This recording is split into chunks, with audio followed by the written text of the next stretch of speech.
Hey Record. everyone, welcome back to my channel. It's Nasdaq with Arshia. Today we're going to be talking about what's the difference between buying stocks and buying calls and how do call options work exactly? What's the entire system behind them? So before we begin, I want to say I'm not a financial advisor and you should always do your own due diligence and research before taking part in any investment scheme. Let's get into it. Okay, so I have a diagram for you. While that appears on the screen, please be sure to subscribe, hit that red subscribe button down below, and don't forget to like this video. Okay, so how do call options work? I have this little diagram here that I used from Adam Koo. I'm giving him credits. Okay, so basically there are two sides of a call. A call or an option is basically a call option is basically a contract. You buy a contract, and a contract normally has two sides of people, right? Two people. There's the call buyer, and then there's the call seller, right? So the call buyer pays the premium, and the option premium goes to the call seller, and the call seller receives the premium. So the right to buy the stock from the call seller at a strike price is the call buyer. So the call buyer basically has the right to buy the stock from the call seller, the option from the call seller, the stock at a strike price. Strike price is $200.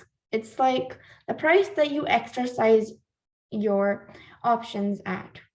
You either buy or sell at this price.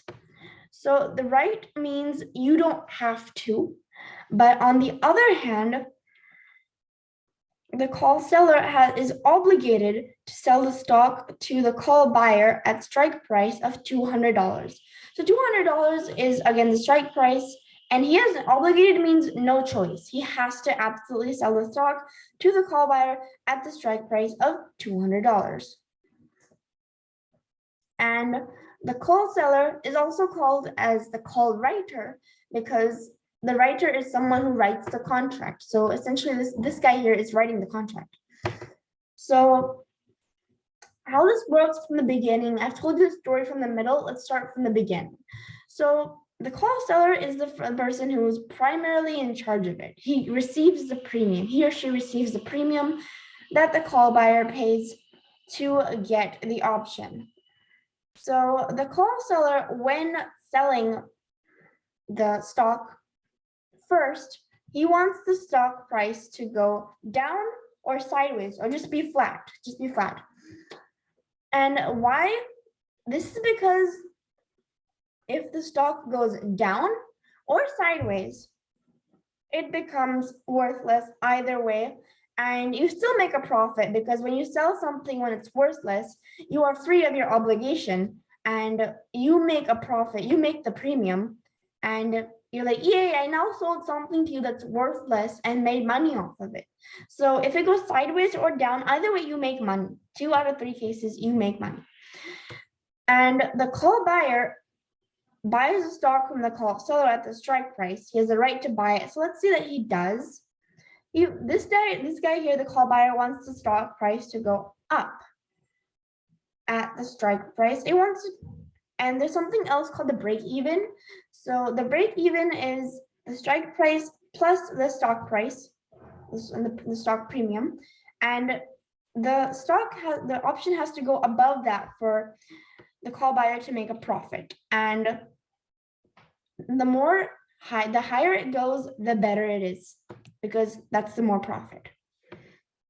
Okay, next, what is the difference of buying stocks, ordinary stocks, or option contracts? So let's get into that. Okay, so buying calls versus buying stocks. So first of all, calls control large amounts of stocks and a small amount of money. So for example, I've written here, Microsoft stock at $200, that's the price. You expect it to increase by 220. And an option contract is basically 100 shares. So the investment, if you buy just for a stock, just plain ordinary stock, just shares. So One share is $200. You buy 100 shares because that's the same thing as an option.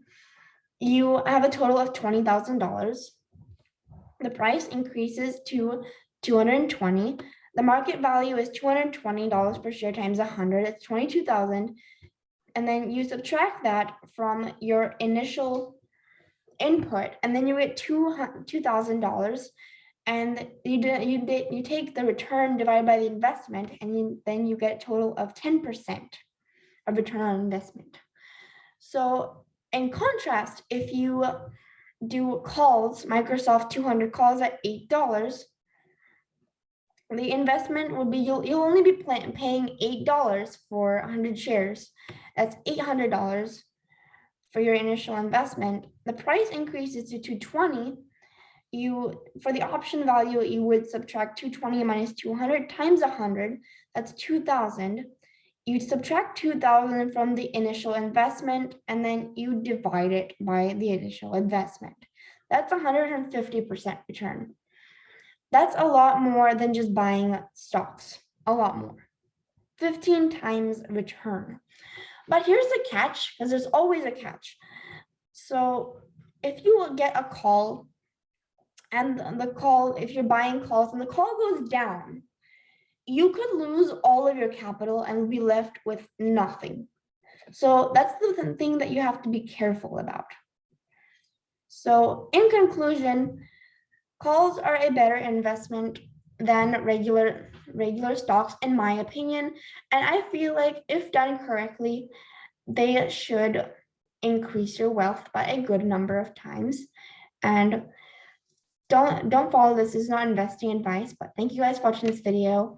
I hope you enjoyed this video. Please be sure to like, comment, and subscribe. Comment moonshot if I know you're down below here with me right now. Thank you so much, and see you on the moon. Bye.